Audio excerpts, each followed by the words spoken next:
Okay. आपका मेरा conversation last हम लोगों ने मार्केट्स पे बात कर ली थी, करेक्ट बेटा? कल आप लोगों का एक तो ईपीएल सिस्टम ऐप पे भी था और कल आपका एक लाइव फिजिकल एग्जाम भी था, दोनों दिए। Went well? कोई एक्स्ट्रा ऑर्डिनरी ऐसा तो नहीं लग रहा कि मुझे कुछ भी नहीं आता वाली फीलिंग तो मेरे हिसाब से अब खत्म हो जानी चाहिए, करेक्ट? चलिए, अच्छी बात है। So just keep going. अब कितने 10 हो गए ना तुम्हारे ईपीएल? 10 हो गए, बचे 10। हाँ तो शायद 8-9 तारीख तक रखे हैं मैंने, है ना? 8 या 8 तारीख तक रखे हैं मैंने। 8 के बाद फिर पहला पेपर 12 को है ना? हाँ तो 9, 10, 11 फिर छोड़ दिया मैंने, बोला फिर 12, 14, 16। नहीं, 12, 14, 12, 16, 18, 20। हाँ, करेक्ट करेक्ट करेक्ट। ठीक है। तो आज क्या लेना है? आज लेना है बिजनेस साइकिल। ठीक है सर, बिजनेस साइकिल जब हम बात करते हैं, that happens to be the last chapter of our formally micro या स्टार्टिंग ऑफ मैक्रो, एक तरीके से मान लें। तो बिजनेस साइकिल के अंदर हम एक बात करते हैं कि सबसे ज़्यादा पॉइंट आता है सर वो बिजनेस साइकिल्स के अंदर स्टेजेस को पहचानना, बराबर? So business cycle refers to the rhythmic fluctuations in the economic activity. The rhythmic fluctuations in the economic activity बोले तो the kind of increase or decrease in GDP which you find. So therefore you have got four stages या 4 points. Number one is peak, trough, expansion, contraction, recession, depression. ये सारा का सारा conversation जब अपन समझने की कोशिश करते हैं, मेरे को याद दिलाना, अपन ने ना मार्केट्स में उस दिन प्राइस डिस्क्रिमिनेशन पे बात नहीं करी।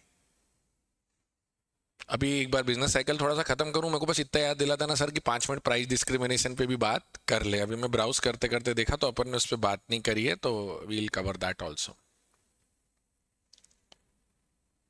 Okay. So when we talk about business cycle, तो हम जब बात कर रहे थे peak, recession, trough, recovery, peak. अब ये बेसिकली बिजनेस साइकिल का जो मूवमेंट है आप और मैं जो देखते हैं, वो rhythmic fluctuations in the economic activity है। अब जब आपका जीडीपी देखना है, सारे डायग्राम आपको ऐसे नहीं मिलेंगे, कंसिस्टेंट नहीं रहता अप डाउन, मतलब वो at the end up down होते होते होते धीरे धीरे धीरे ऊपर जाने लगता है वो। हाँ या ना? ओके। तो सेकंड में अगर आप हम देखेंगे तो कुछ इस प्रकार से निकल कर आती है चीज। हाँ या ना? Okay. So this leads to a situation where you can see the rhythmic fluctuations, growth boom, recession slump, growth boom। तो अब इसके अंदर अपन बात कर रहे थे सर, एक एवरेज रेट चलता है, एवरेज रेट से ऊपर अगर जीडीपी चल रहा है तो वो ग्रोथ, और अगर वो ग्रोथ रेट डाउन भी हो रही है पर एवरेज से ऊपर है तो वो रिसेशन कहलाएगी, डिप्रेशन नहीं कहलाएगी। ये इस डायग्राम से बहुत अच्छे से क्लैरिटी आती है अपने को इस चीज में।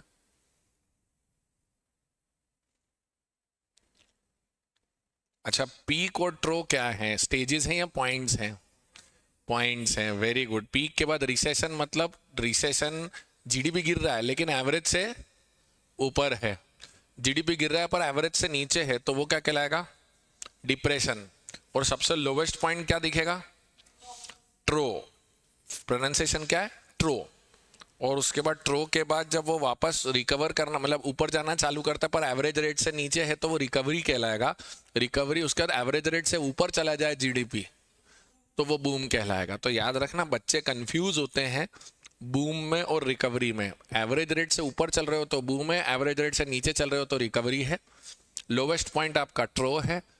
जीडीपी गिर रहा है तो भी दो सिचुएशन बन सकती है, जीडीपी गिर रहा है तो पीक से नीचे आते हुए रिसेशन, रिसेशन से नीचे आते हुए वो डिप्रेशन। हेलो? नहीं आया समझ में कि आ गया? आ गया बेटा? ओके।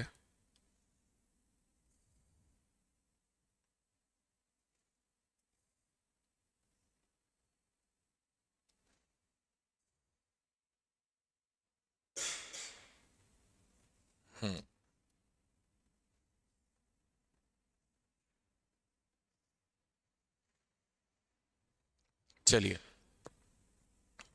ये अपनी 4 स्टेजेस थे। अब इसके अंदर है ना, आप लोगों के सामने कई बार वो आते हैं identification points, leading, lagging, coincident indicators. Leading indicators मतलब जिससे दिख रहा है कि आने वाला ट्रेंड कैसा है। तो लीडिंग इंडिकेटर्स में जीडीपी अगर बढ़ रहा है, टैक्स कलेक्शन बढ़ रहा है, अनएम्प्लॉयमेंट कम हो रहा है, तो इसका मतलब हम एक्सपांशन की तरफ जा रहे हैं या हम बूम की तरफ जा रहे हैं। बराबर। अच्छा, एक्सपांशन किसको नाम दोगे इसमें?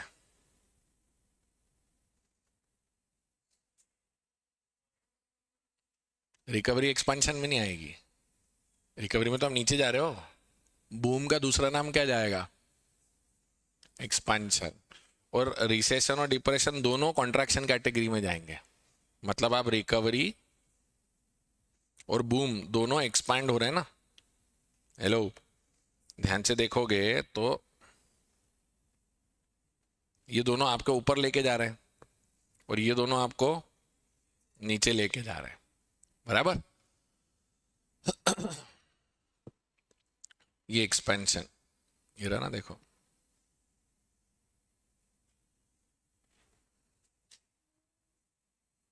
एक्सपेंशन के की पॉइंट्स क्या हैं? Increase in employment, income, production, sale, steady flow of money, supply, good amount of net investments occur, demand for all type of goods and services rises. Yes और नो?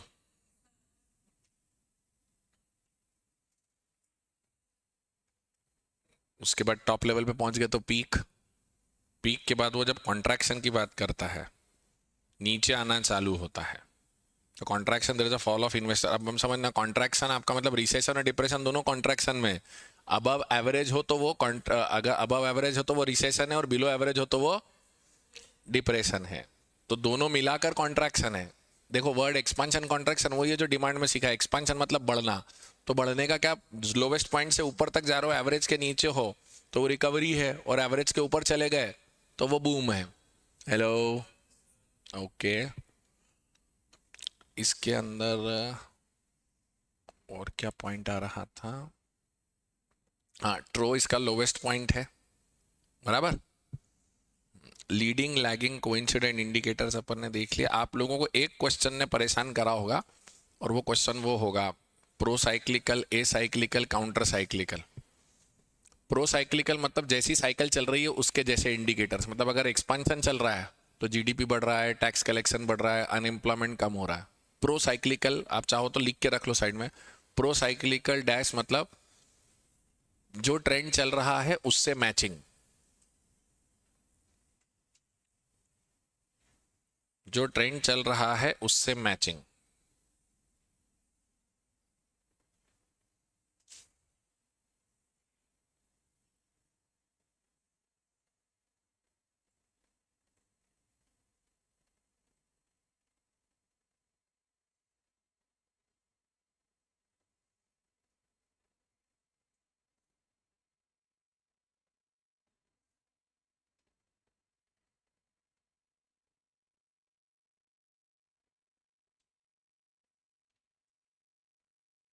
जो ट्रेंड चल रहा है उससे मैचिंग।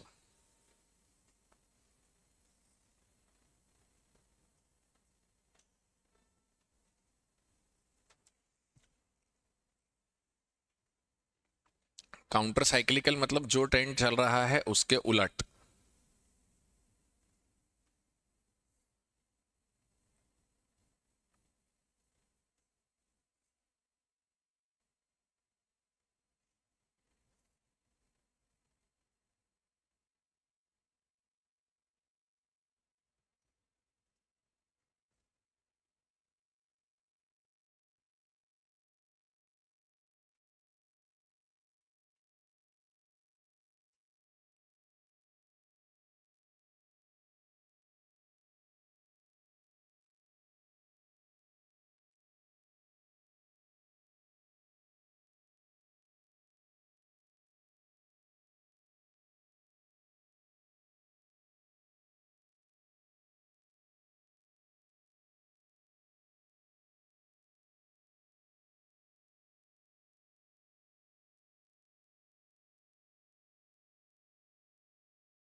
लिख लिया, प्रो साइक्लिकल लिखा, counter cyclical लिखा। ए साइक्लिकल मतलब साइक्लिक से पहले, ए साइक्लिकल मीन्स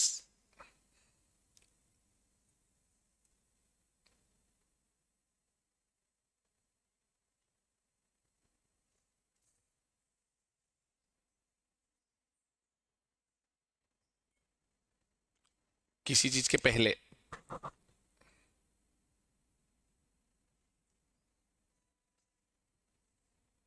ये एक्चुअली आपको परेशान करने के लिए इसलिए क्योंकि ये वाले जो क्वेश्चन है ये मेरे वाले प्रैक्टिस क्वेश्चन में दिए हुए हैं, लेकिन आपको बाकी कहीं नहीं मिले होंगे, ये मॉड्यूल में नहीं हो। मैंने ये इसके सिनोनिम्स ढूंढे थे और उससे रिलेटेड क्वेश्चन बनाए थे, बाकी है नहीं वो।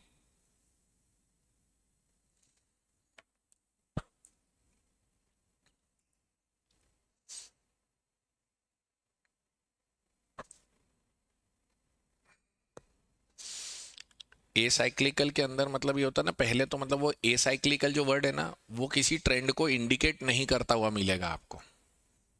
प्रो साइक्लिकल मतलब जो अगर एक्सपांशन चल रहा है तो उस हिसाब से, काउंटर साइक्लिकल मतलब जैसा चल रहा है उसके उल्टा। ए साइक्लिकल मतलब वो ट्रेंड नहीं बता पाता कि ऊपर जाएंगे या नीचे जाएंगे। ए साइक्लिकल के लिए ऐसा भी लिख लो, ए साइक्लिकल में जो ट्रेंड नहीं बताता, ए साइक्लिकल।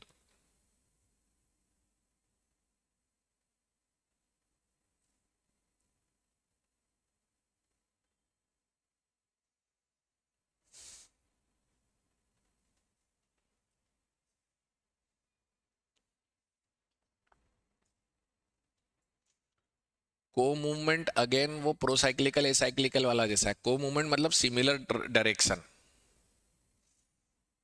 को मूवमेंट मतलब उसी डायरेक्शन में मूव करना जिस डायरेक्शन में साइकिल मूव हो रही है, जिस डायरेक्शन में इकोनॉमी मूव हो रही है। तो अगर मतलब रिसेशन है तो को मूवमेंट मतलब बाकी सारी चीजें भी रिसेशनरी फेज में जा रही हैं, ऐसा। पॉजिटिव को मूवमेंट मतलब अगर आप अप जा रहे हो तो बाकी सारे ट्रेंड भी आपके साथ अप जा रहे हैं। नेगेटिव को मूवमेंट मतलब जहां आप जा रहे हो उसके उल्टा आ रहे हैं, ऐसा। ठीक है। और उसके बाद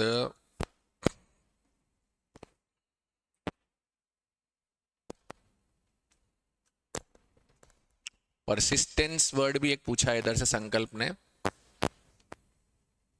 अरे यार ये क्या हो रहा है बार बार इसको।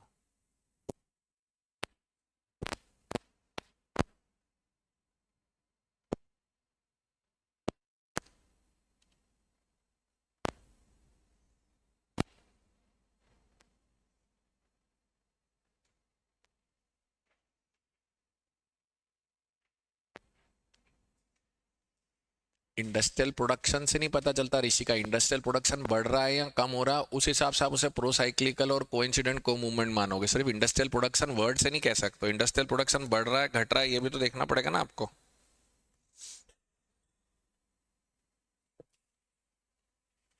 आई ये बात समझ में आई। और परसिस्टेंस मतलब क्या, एक परसिस्टेंस वर्ड भी है संकल्प का पूछना। तो परसिस्टेंस मतलब वो लगातार उसी डायरेक्शन में उसका लगातार इफेक्ट बना रहेगा।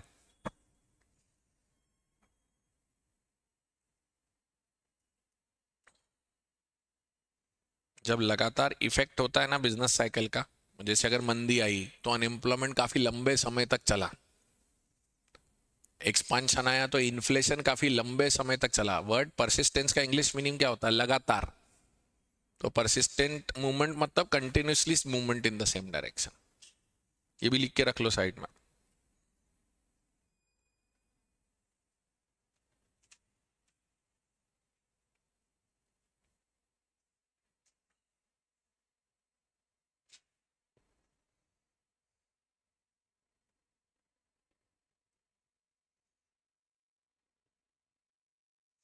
अरे यार संकल्प, परसिस्टेंस और प्रो साइक्लिकल में डिफरेंस कैसे। परसिस्टेंस मतलब कोई भी चीज जब लगातार चलती रहे।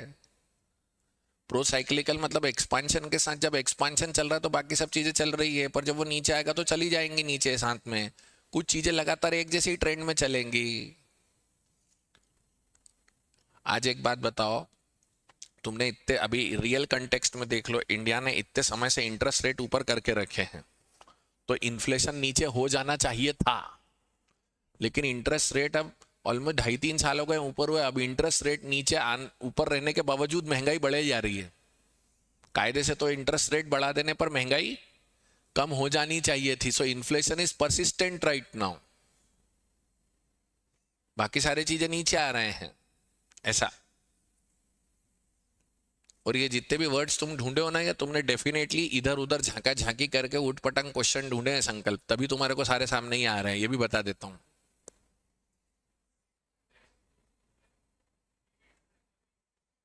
क्या क्या क्या क्या क्या, थोड़ा जोर से।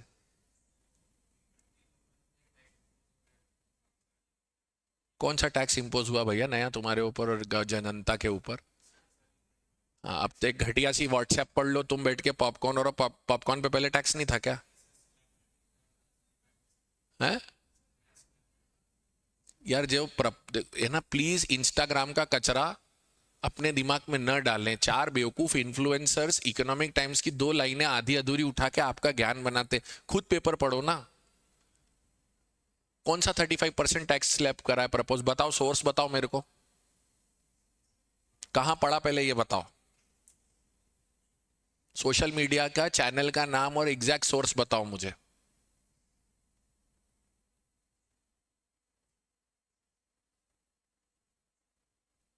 देखना पड़ेगा ना, तो फिर मत आओ यहां पर अभी। टैक्स रेट्स ऑलरेडी जो है वो ही चल रहे हैं। तुम्हारी जनरेशन के साथ समस्या ही ये कर दी है, वो पॉपकॉर्न का इतना मजाक बनाया है, जबकि वो पॉपकॉर्न का क्लासिफिकेशन एज पर HSN सही जा रहे थे वो लोग। ये है ना पॉपकॉर्न इधर बैठा हुआ, वही होता है ना, आधा अधूरा कचरा ज्ञान पकड़ के हम कंक्लूजन निकालते। सुपर रिच टैक्सेशन ऑलरेडी 52% पर है, कंपनी टैक्सेशन अभी भी 30% पर ही जाता है, और 15 लाख के ऊपर आपकी इनकम है तो 30% टैक्स पहले से है। कौन सा 35% की बात कर रहे हो? अब पहली बात तो जीएसटी की बात आ गई, तुम अभी तक टैक्सेशन की बात कर रहे थे जो पर्सनल टैक्स रेट होता है। You are not even clear about direct and indirect tax. अभी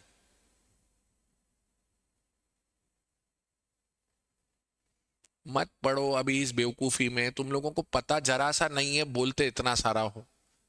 direct taxation, indirect taxation, regressive, progressive, basic fundamental सीखो यार, जित पढ़ा है पब्लिक फाइनेंस में। और इतना पढ़ाने के बावजूद अगर ये जवाब आ रहे हैं तो it's not right thing.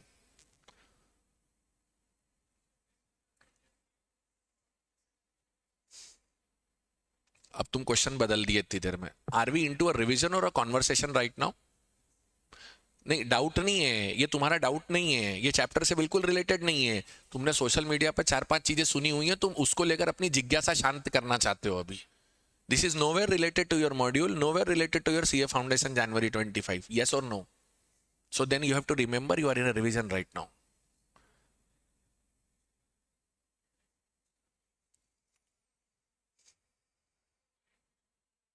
So समझा यार। अभी हम बिजनेस साइकिल पर हैं, जब पब्लिक फाइनेंस पाएंगे तो पूछना ना यार, और कितने सभ्यता से और शांति से समझाऊं मैं तुमको।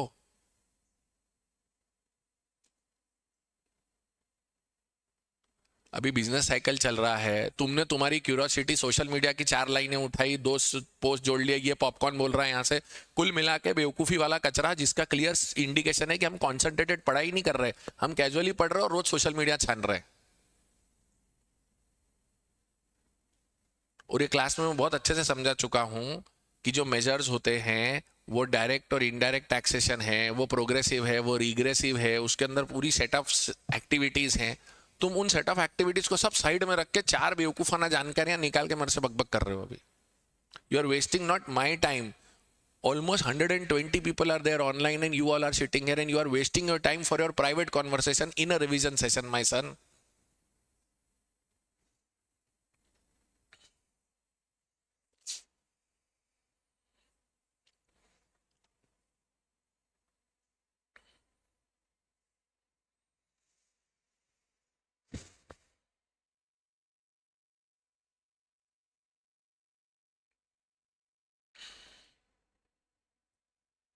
अभी इसके अंदर आगे अपना कॉन्वर्सेशन प्रोसाइक्लिकल, ए साइक्लिकल, काउंटर साइक्लिकल हो गया, ठीक है।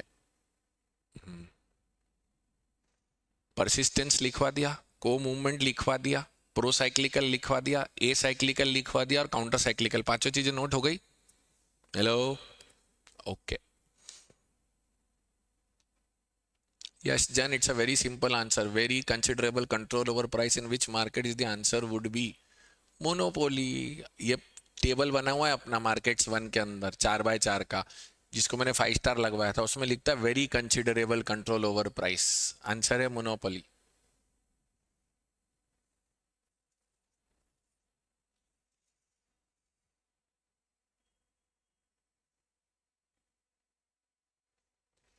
टेबल में जाके ओलिगोपोली नहीं है, देख ले यश, वहां पे स्टिकी प्राइस है, प्राइस रिजिडिटी है यश। अब मतलब मैं बोल रहा हूं तो आर्ग्यू भी करना है, मतलब एक बार ओपन तो कर ले मेरे भाई नोट्स, आर्ग्यू करने से पहले मुझसे।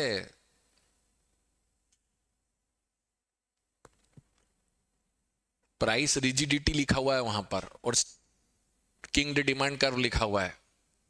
अब यस तो बोल कि हाँ देख लिया।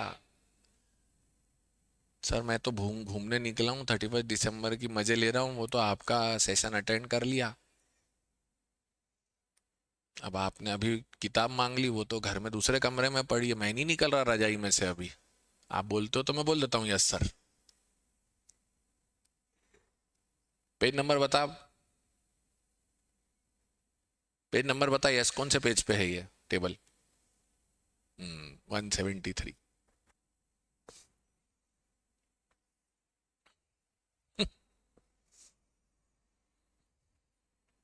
ओके, इसके अंदर बाकी बाकी तो जेनरिक है चीजें। हाँ, 1929 का जो वो ग्रेट डिप्रेशन था, वो बेसिकली किस कारण से शुरू हुआ था? 1929 वाला great depression, share market collapse हुआ था, बराबर, शेयर मार्केट कोलैप्स हुआ था और उसके बाद एक तूफान आ गया था, उस तूफान का नाम था डस्ट बोल। यस और नो? और डस्ट बोल था, और डस्ट बोल के बाद उसके बाद उन्होंने दूसरे, अच्छा उससे क्या अनाज खराब हो गया था, लेकिन उसके बाद उन्होंने उसको मंगाने के लिए इंपोर्ट्स ओपन करे थे, इंपोर्ट्स क्लोज कर दिए थे, क्लोज कर दिए थे, बल्कि टैरिफ लगा दिए थे, जबकि उसको क्लोज कर की जगह ओपन करना था अपने को, हाँ या ना? और उसके बाद इससे निकलने के लिए गवर्नमेंट ने खूब सारी स्पेंडिंग करी और धीरे धीरे गवर्नमेंट ने जनता को, इकोनॉमी में गवर्नमेंट एक्सपेंडिचर के कारण जो लिक्विडिटी आई तो उससे वापस फ्लो बना। यस और नो? ये था आपका 1929 का ग्रेट डिप्रेशन। फिर ईयर 2000 में जो डॉट कॉम बबल आया था, उस डॉट कॉम बबल में एक्चुअल में क्या हुआ था, एक वर्ड था फेमस, ग्रोथ ओवर प्रॉफिट्स, जिसके अंदर आईटी कंपनीज ने बहुत बड़े बड़े वैल्यूएशंस तो ले लिए थे, फिर और खर्चा वहां किया था जहां नहीं करना था, फ्लैशी ऑफिसेस और इलेबोरेट बिजनेस फैसिलिटीज, और उन चीजों पर खर्चा करा जो कि आपकी सेल को बढ़ाने में बिल्कुल भी योगदान नहीं देती थी। हेलो, तो उससे रिलेटेड निकल कर आया था, तो वो क्या कहला रहा था? Growth over profit mentality. एक बार आप देखो, आपके इसमें लिखा हुआ होगा मैंने, lavish spending on business facilities and growth over profits mentality, दिख रहा है? ये उस वाले का कारण था 2000 के उसका।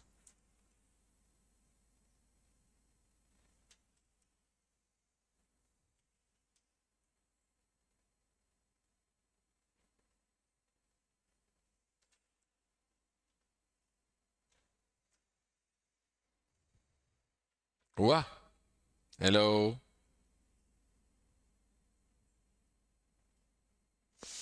ओके। और उसके बाद लास्ट वाला 2008 का जो बिजनेस साइकिल में बिजनेस, वो मतलब जो स्लो डाउन था 2008 का, वो क्यों आया था? उसके आने के पीछे हाउसिंग क्राइसिस थे, जिसको हम सब प्राइम क्राइसिस बोलते हैं, हाँ या ना?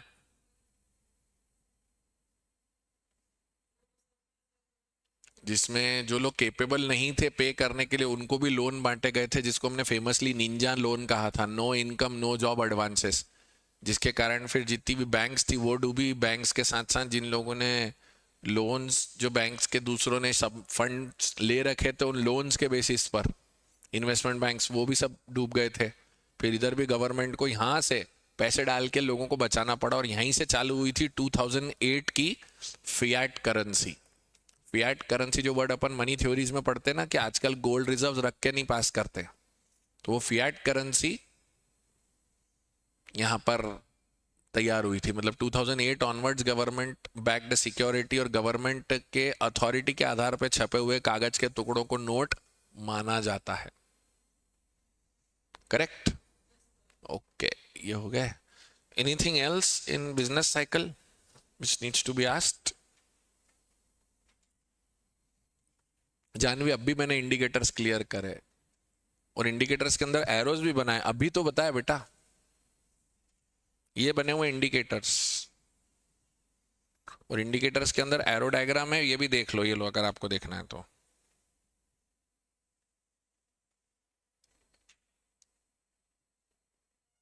नहीं, अभी कोई डिमांड का क्वेश्चन नहीं आएगा आशु, डिमांड हो चुका है पहले। अभी पहले एक एक बार सारे चैप्टर्स को टच कर लेने दो, फिर जाके ये रैंडम क्वेश्चंस की डिस्कशन है, आखिरी तक सेव करके रखो। पहले चैप्टर वाइज चल लेने दो। जानवी, ये रखे हुए इंडिकेटर्स, ये इधर भी रखे हुए हैं, ये लेक्चर्स ऑलरेडी अवेलेबल हैं, तुमने देखे नहीं देखे मुझे नहीं पता, फटाफट स्क्रीनशॉट खींच लो इनके अगर तुमको करना है तो। और अभी मैंने क्लास में डिस्कशन किया भी इंडिकेटर्स का। I don't know you were there or not there in the class when I started. मेरे को परेशानी ये होती है कि जो पढ़ा दिया ना उसी चीज को वापस इमीडिएटली उस समय पूछते हैं, मतलब सीधी सीधी बातें अभी तक ध्यान नहीं दिया।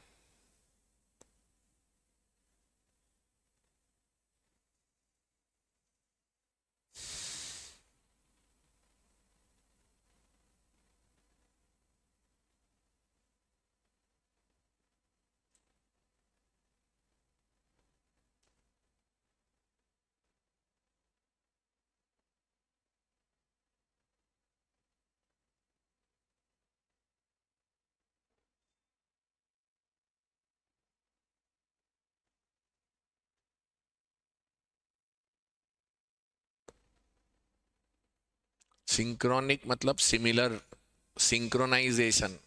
सिंक्रोनिक मतलब जब सब कुछ एक डायरेक्शन में जाता तो सारी चीजें साथ में चलती, चेन रिएक्शन टाइप होता है।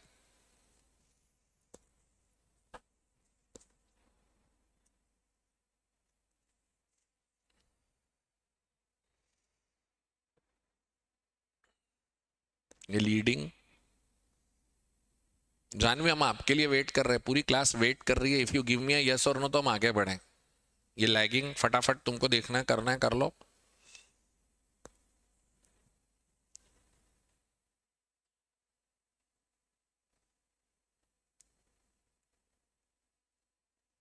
आप रेगुलर स्टूडेंट हो या रिपीटर हो जानवी?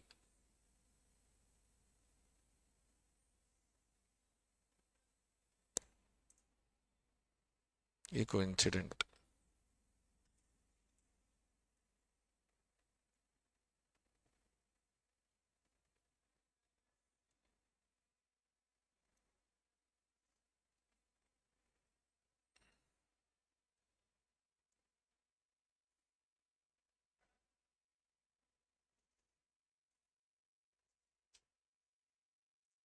और मैं आपको सही बताऊं, अगर आपको इंडिकेटर्स आपने, Janvi can you give me an answer, और आर यू देयर और not in the class? We are all are waiting right now.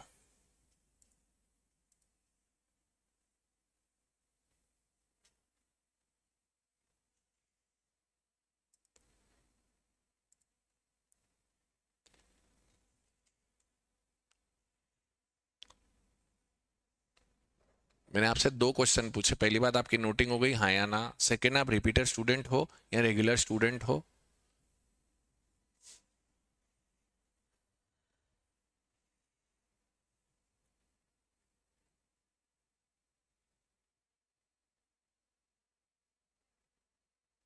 Which batch student are you?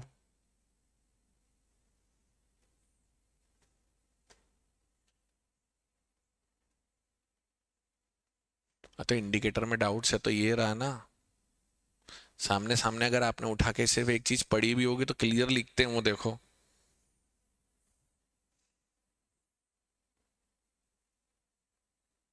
These indicators help define business cycle themselves. Coincident indicator, lagging indicator, after the economic trend that has happened or closed. और उसके बाद ये lectures भी available हैं, notes भी available हैं, आप लोग को देखे बगैर रैंडमली बैठ के क्वेश्चन पूछोगे तो कैसा चलेगा? आप सिर्फ डाउट होता ना तो बेटा आदमी ऐसा बोलता है कि सर इसको स्पेसिफिकली कैसे पूछे। अब आप लोग आके मेरे सामने अभी बोलते हो इंडिकेटर बता दो, अब भी मैंने बोले 10-15 मिनट पहले इंडिकेटर, मेरे को समझ में नहीं आता किस प्रकार का डाउट पूछते हो आप लोग। आप मेरे से टॉपिक पढ़वाना चाहते हो वापस, या फिर आपको कोई स्पेसिफिक डाउट है वो आप जेनरिक तरीके से पूछ रहे हो, तो आपको अपना डाउट तो स्पेसिफिक रखना पड़ेगा ना बेटा।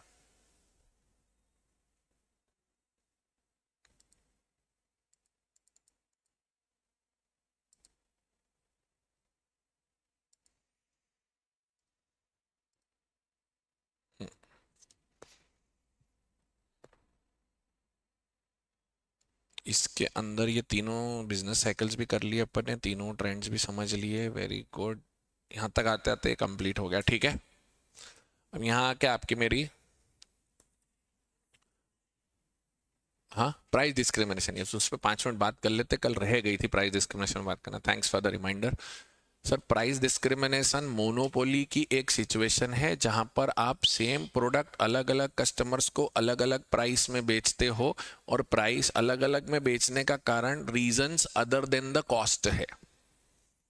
एक ही प्रोडक्ट, एक ही सर्विस अलग अलग लोगों को अलग अलग रेट पे बेचना, और वो अलग अलग रेट पे बेचने के दौरान रीजंस हैं वो अदर देन कॉस्ट हैं, correct.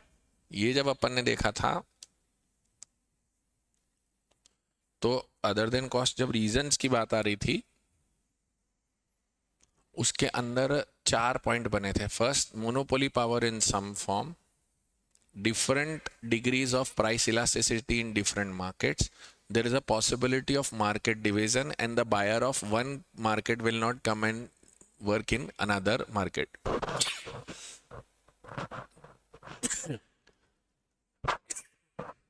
I repeat, number one, there is a possibility of market division, there is monopoly power in some form, the elasticity of price is different in different types of markets, and the customer of one market will not come into another markets. सरकारी अस्पताल और private clinic, सुबह का show और शाम का show, main market में मिलने वाली चीज़ और शहर के बाहर वाले मार्केट में मिलने वाली चीज़ में प्राइसेस में अंतर था, और reasons due to other than cost थे, बराबर। डिग्री ऑफ प्राइस डिस्क्रिमिनेशन के 3 डिग्रीज थे। पहला था when you try to take away the entire consumer surplus, doctors, lawyer, engineer, chartered accountants return free में भी भर देते हैं और रिटर्न के पैसे भी बहुत अच्छे खासे ले लेते हैं। गरीब आदमी का केस लॉयर फ्री में लड़ लेता है, अमीर आदमी से खूब पैसे लेता है। So doctor, lawyer, engineer, chartered accountants, बराबर। ये था first, taking away the entire consumer surplus. Second वाला था बेस्ड ऑन क्वांटिटी, जब आप होलसेल में खरीदते हो तो वही चीज़ आपको सस्ती मिलती है, जब आप कम क्वांटिटी में खरीदते हो तो वही चीज़ आपको महंगी मिलती है। और उसके बाद नेक्स्ट वन था बेस्ड ऑन लोकेशन, लोकेशन के बेसिस पे आपको प्राइस डिस्क्रिमिनेट करते हैं, मेन मार्केट में चीज़ें सस्ती मिलती हैं और बाहर वाले मार्केट में आपको चीज़ें महंगी मिलती हैं। So all this combined together gives you 3 degrees of price discrimination, first degree, second degree, third degree. और ये याद रखना, फर्स्ट सेकंड थर्ड डिग्री का सीक्वेंस होना कंपलसरी नहीं है। डंपिंग, एक मार्केट से दूसरे मार्केट को कैप्चर करने के लिए कम भाव पे बेचना ऑल्सो इज प्राइस डिस्क्रिमिनेशन, वो डंपिंग है। लेकिन हमने इंटरनेशनल ट्रेड में ये सीख लिया है, अगर डंपिंग प्रूव हो जाती है तो उस पर एंटी डंपिंग ड्यूटीज लगाई जा सकती हैं। चाइना आज अगर सामान हमारे यहाँ भेज रहा है और अगर हम प्रूव कर सकते हैं कि वो अपनी कॉस्ट या अपनी डोमेस्टिक सेल प्राइस से कम पे बेच रहा है, तो हम उसके ऊपर एंटी डंपिंग ड्यूटी लगा सकते हैं, अगर वो बंदा खुद लॉस कर रहा है तो। और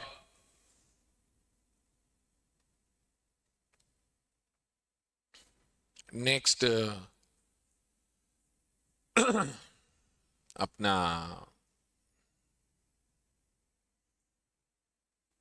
क्या बोल रहा था मैं, 1 minute, I just lost it. हाँ, एंटी डंपिंग, अगर खुद जेब से खर्चा कर रहा है तो एंटी डंपिंग है, और गवर्नमेंट से कर रहा है तो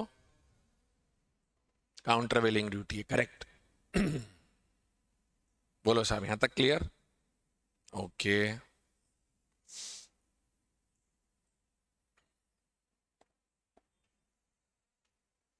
ग्रुप इक्विलिब्रियम ऋषि का ओलिगोपोली में होगा, मोनोपोलिस्टिक में नहीं होगा ग्रुप इक्विलिब्रियम। ओलिगोपोली में आप और मैं किसी भी इंडिविजुअल कंपनी का, फर्म का डायग्राम नहीं बनाते, ग्रुप इक्विलिब्रियम का कॉन्सेप्ट चलता है आपका मेरा उसमें।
हो गया।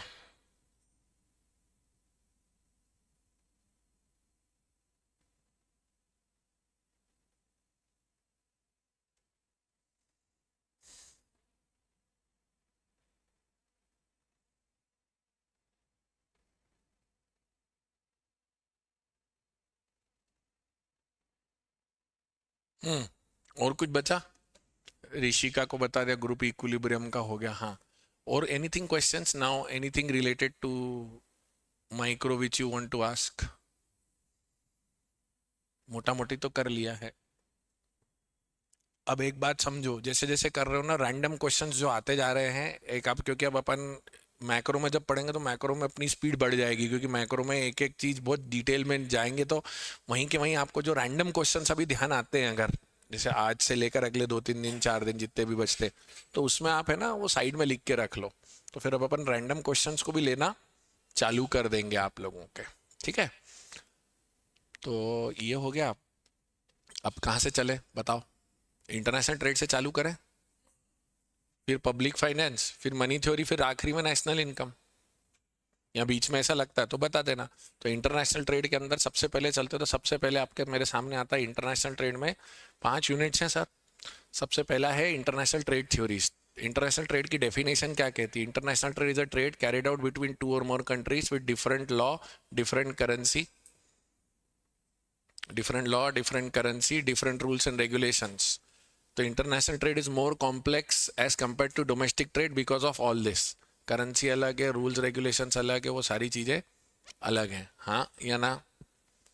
हेलो, ये हो गया। सेकेंडली,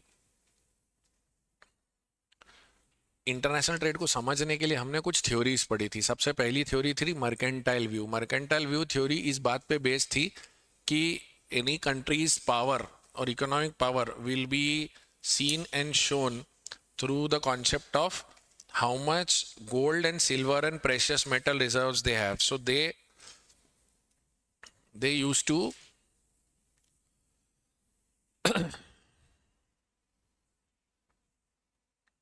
एक मिनट,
ये हो गया।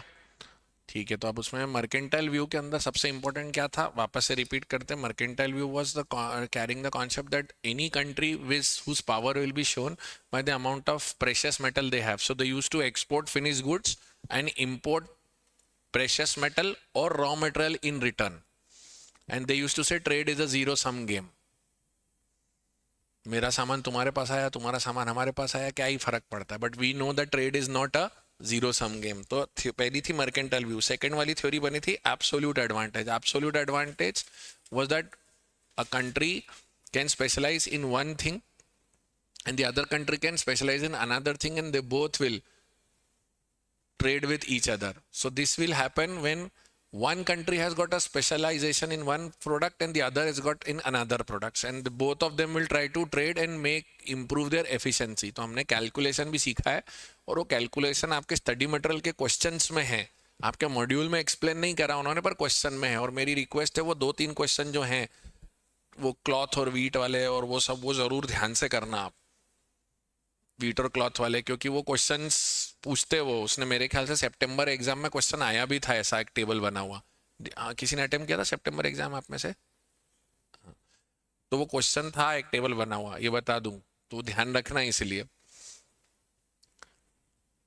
अब वो पॉसिबिलिटी कब थी, आप उसके अंदर कैलकुलेट क्या करते हो। देखो वो कैलकुलेशन ऐसा रहता है कि आप जो प्रोडक्ट बना रहे हो दोनों खुद बनाओगे तो कितना टाइम लगेगा, वर्सेस वो भी खुद बनाएगा तो कितना टाइम लगेगा। कंपेयर करना है कि फिर 1:1 के रेशियो से प्रोडक्ट एक्सचेंज होगा।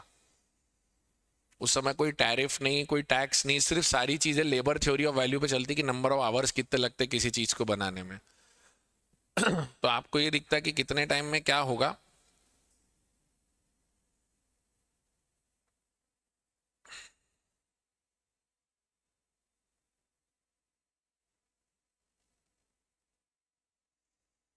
समझे?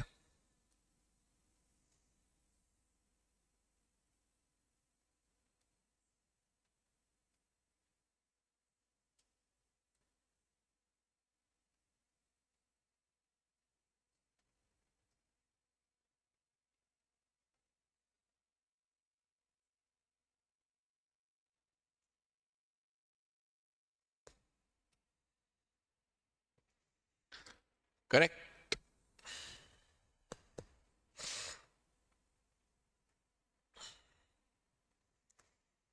ये हो गया। इसके बाद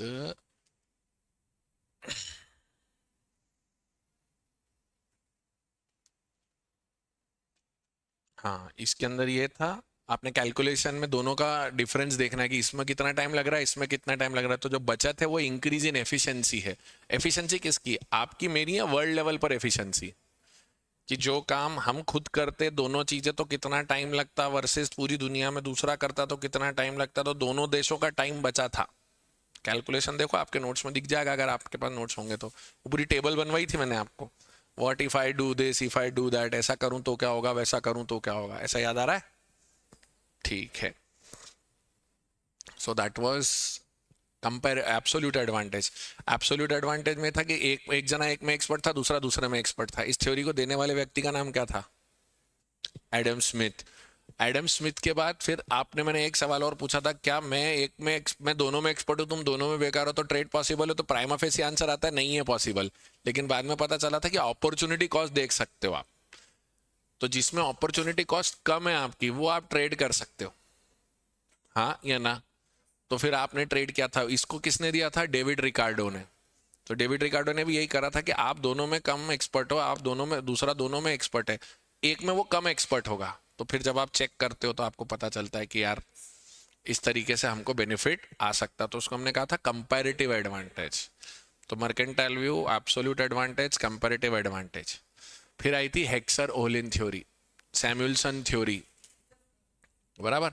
हेक्सर ओलिन थ्योरी के अंदर क्या था कि it was about endowments, factor endowment theory भी बोलते थे उसको। फैक्टर एंडाउमेंट मतलब कंटिन्यूस बेनिफिट्स। आपके पास जो चीज सबसे ज्यादा है आप उसको प्रोड्यूस करोगे, और जिसके पास दूसरी चीज सबसे ज्यादा है वो उसको प्रोड्यूस करेगा। और प्रोड्यूस करने के बाद आप आपस में चेक करोगे, कंपेयर करोगे कि मैं उस चीज का एक्सपोर्ट करूंगा जिसमें मैं एक्सपर्ट हूं, और मैं उस चीज का इंपोर्ट करूंगा जो मेरे यहाँ नहीं बनती है। ये उसका फैक्टर एंडाउमेंट थ्योरी का लॉजिक था। हेलो, वो एक में वर्ड आया था कंटिन्यूस बेनिफिट्स, एंडाउमेंट मतलब कंटिन्यूस बेनिफिट्स, ये ध्यान रखना। ठीक है, एक ये था, उसके बाद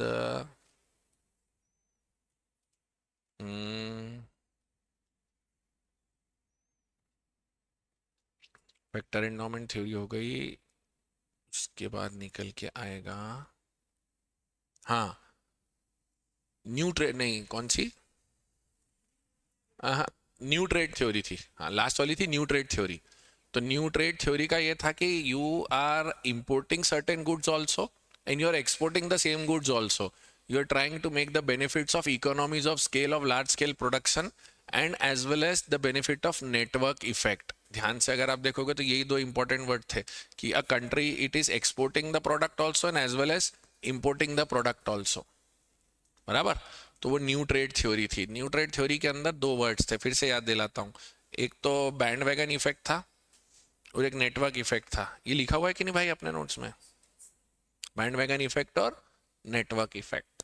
उसकी एक बात याद रखना, न्यू ट्रेड थ्योरी में you export also and you import also, बराबर। ठीक है,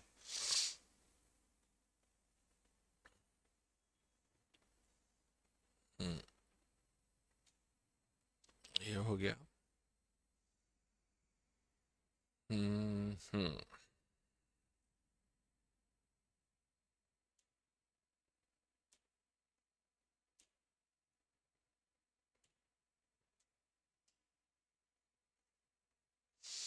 हाँ, तो ये फर्स्ट यूनिट हो गया आपका मेरा।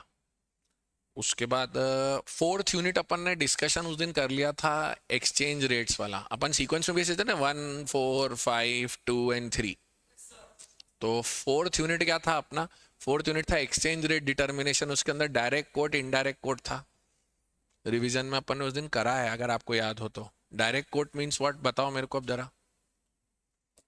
Direct quote means what, the number of units of domestic currency required to purchase 1 unit of foreign currency, या the number of units required of foreign currency to purchase 1 unit of domestic currency. कौन सा वाला, पहला वाला या दूसरा वाला? पहला वाला। और उसका एक और नाम है डायरेक्ट कोट का, यूरोपियन कोट। और इनडायरेक्ट कोट का अमेरिकन कोट, याद है? हेलो।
ओके, इनडायरेक्ट का अमेरिकन एंड डायरेक्ट का यूरोपियन। ठीक है, अगर जो रेट आती है तो उसमें बिड रेट और आस्क रेट क्या होती है?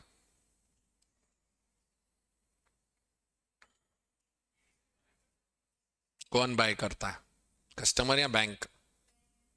बैंक। बिड से बाय और आस्क से सेल, बैंक का, बराबर।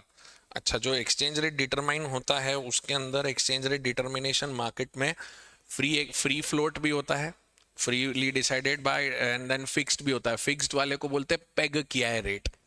When you peg the rate there is a hard peg and there is a soft peg.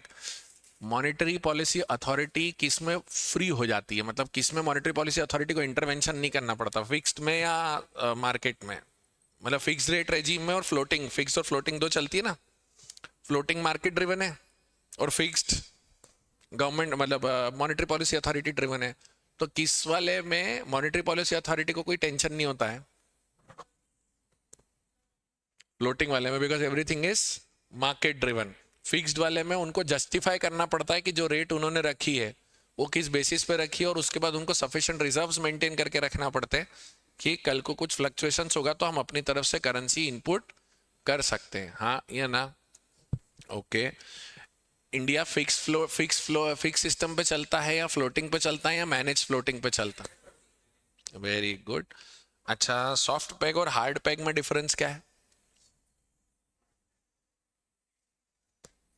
और सॉफ्ट पैग में भी तो करेंसी का रेट फिक्स होता है, लेकिन कितना फिक्स होता है? एग्जैक्टली सेम या उसमें फ्लक्चुएशन की थोड़ी सी कैपेबिलिटी रहती है? हाँ।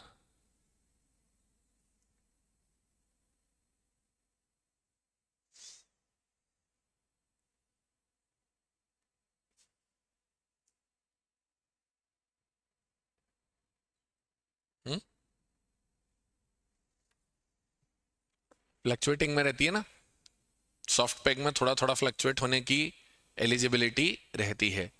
ठीक है। सॉफ्ट में फिक्स रहता है बट थोड़ा सा फ्लक्चुएट होता है। Very good. ये हो गया। इसके बाद हाँ, इसी के अंदर अगर मैं आपको कहता हूँ डोमेस्टिक करेंसी अप्रिशिएट हो रही है, इसका मतलब you are suppose to pay more units of domestic currency to buy unit of one unit of foreign currency और less units. My domestic currency has appreciated against foreign currency, so you will end up paying more units of domestic currency or less units of domestic currency. Less units. Appreciation of domestic currency will benefit what? Export or import? Appreciation of domestic currency, import, and it will give a damage to exports. Depreciation of currency, export ज्यादा होंगे. Very good, अब तो set हो गया ना दिमाग में ये. Okay. Appreciation and depreciation is done by market forces और done by the government? Upward and downward revaluation and devaluation is done by government of India. Did a devaluation of rupee in 1991. How much?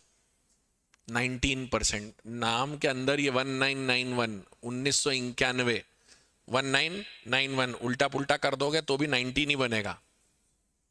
साल के अंदर ही answer दिया हुआ है 1991. बराबर. Okay, इतना हो गया था. तो ये फोर्थ यूनिट था. फिफ्थ यूनिट में आए थे आप और मैं. तो फिफ्थ यूनिट के अंदर हमने कहा था कि हमें जो फॉरेन करेंसी आती है, आने के बहुत सारे तरीके होते हैं हमारे पास. एक तो एक्सपोर्ट्स पेमेंट, इंपोर्ट पेमेंट. बराबर. दूसरा आता है हमारे पास फॉरेन कैपिटल. फॉरेन कैपिटल आती है हमारे पास दो तरीके से. एक तो आईएमएफ, वर्ल्ड बैंक या अथॉरिटीज से लोन मिलता है तब, या फिर आती है एफडीआई और एफपीआई के लिए. Now FDI leads to inflow of money. FDI only brings money or technology, concept, employment, GDP, tax collection, yeah, all the things. So under FDI, how do you come and invest? You just invest in the shares of a company or you set up your own subsidiary?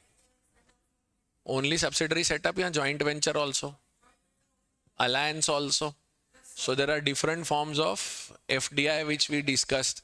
FDI can happen in many ways, but FDI is a long-term interest into the share capital or the operations of the company. What is FDI? It is into the share capital only or into the operations or decision making also. If my FDI is 9%, so is it FDI or is it FPI? FPI. But if my investment goes beyond 10 per up, exactly it touches 10%, so FPI will become huh? FDI. Yes or no? Okay.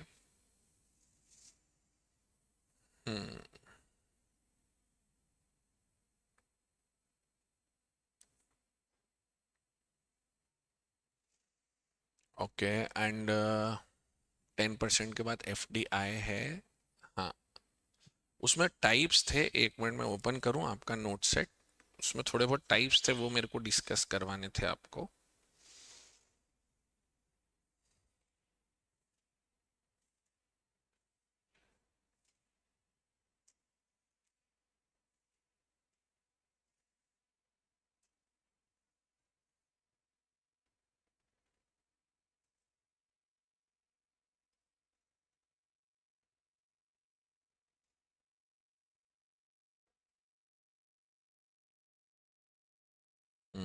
ये जना मेरे सामने पढ़ लेना अभी के अभी. FDI versus FPI.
अच्छा, ऑटोमेटिक रूट और गवर्नमेंट रूट में क्या डिफरेंस है?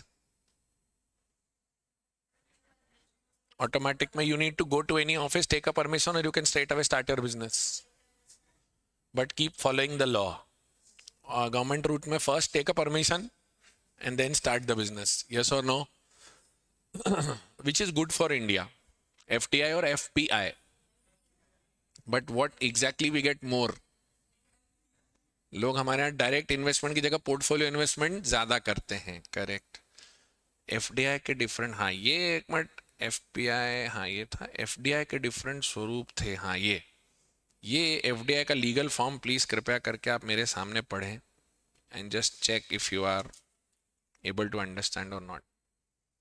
हॉरिजॉन्टल, वर्टिकल और कॉन्ग्लोमरेट खासकर.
थर्ड का एग्जाम्पल, थर्ड का एग्जाम्पल श्रद्धा, कोई भी अनरिलेटेड बिजनेस जिसको आपने आज तक कभी किया नहीं हो और आप वहां जाके कुछ और नया ही बिजनेस चालू करते हो, that is the third one, a conglomerate type. Conglomerate word का मतलब होता है अनरिलेटेड. कॉन्सेंट्रिक का वर्ड का मतलब होता है रिलेटेड.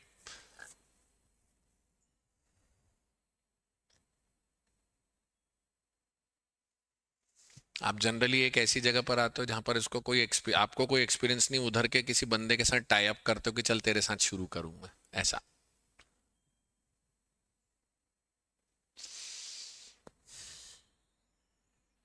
और जनरली इसका एग्जाम्पल ढूंढना इसलिए टफ होता है कि आमतौर पर कोई व्यक्ति ऐसे बिजनेसेस में बाहर जाके पैसा लगाता नहीं है जो उसे आता नहीं हो, इसके लिए. करेक्ट. फॉरेन पोर्टफोलियो इन्वेस्टमेंट आपसे पूछा मैंने. एफडीआई बैन है हमारे देश में कई चीजों में, ये स्पेसिफिक एक लिस्ट बनाई हुई है. एफडीआई इज प्रोहिबिटेड, मतलब इसमें हमको विदेशी बिल्कुल भी नहीं चाहिए. रियल एस्टेट बिजनेस में नहीं चाहिए, lottery, gaming, gambling, chit funds, निधि कंपनी में नहीं चाहिए, manufacturing of cigar, cigarillos, cigarettes, cheroots और एटॉमिक एनर्जी वगैरह, जहां पर हम लोगों को सिक्योरिटी और सेफ्टी इश्यूज हैं, हम उसमें नहीं करेंगे चीज़ों को include.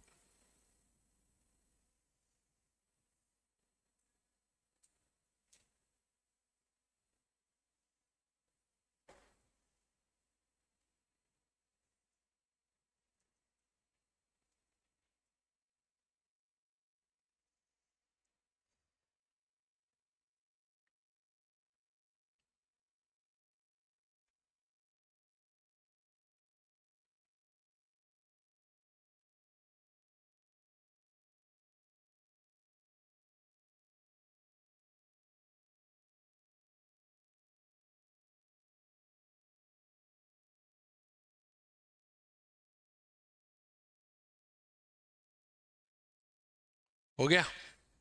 Hello, good enough.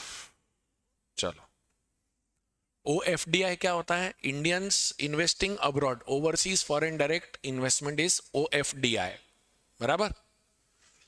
Two way direct foreign investment मतलब तुमने मेरे यहाँ इन्वेस्ट करा, मैंने तुम्हारे यहाँ इन्वेस्ट करा। जैसे टेक्नोलॉजी में जापान इन्वेस्ट करता है अमेरिका में, और अमेरिका ऑटोमोबाइल में इन्वेस्ट करता है जापान में। So this is two way foreign direct investment.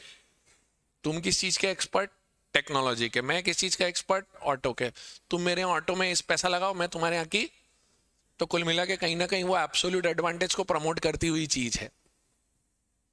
Correct Sneha? हमारे 2 यूनिट हो गए इंटरनेशनल ट्रेड के, और बिजनेस 3 हो गए। हाँ, 1 भी हो गया, 4 भी हो गया, 5 भी हो गया, और बिजनेस साइकिल। तो हमने 4 चैप्टर कर लिया आज बैठ के। ठीक है, अब आपसे कल मुलाकात करते हैं और आगे के यूनिट्स करते हैं साथ में। ठीक है।